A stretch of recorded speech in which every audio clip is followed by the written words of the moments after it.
మన దేహం అనేది ఒక పెద్ద పాత్ర. దానికి దశేంద్రియాలు అని 10 రంధ్రాలుంటాయి. మనలో పరిశుద్ధ భావాలను అంటే ప్రేమ, క్షమ, కరుణ, దయ, సహనము లాంటి భావాలను మనలో నింపుకున్నప్పుడు ఈ దశేంద్రియాల నుంచి వచ్చేదంతా పవిత్రంగానే ఉంటుంది.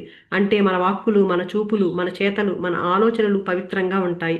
ఒక జ్యోతి మీద 10 రంధ్రాలు కలిగిన కుండను బోర్లించామనుకోండి, అప్పుడు 10 జ్యోతులు కనిపిస్తాయి. దాని మీద దట్టమైన వస్త్రాన్ని కూడా కప్పితే అసలు జ్యోతే కనిపించదు. మనము ఆత్మ అనే జ్యోతి మీద దశేంద్రియాలు కలిగిన ఈ దేహము అనే కుండను బోర్లించాము. దానిపైన అహంకార మమకారాలు, కామ క్రోధ లోభ మోహ మద మాత్సర్యాలు అనే దట్టమైన వస్త్రాన్ని కప్పాము. కనుకే ఆత్మజ్యోతిని మనం చూడలేకపోతున్నాము. మొట్టమొదట ఈ అభిమాన మమకారాలు అనే వస్త్రాన్ని తీసేయాలి.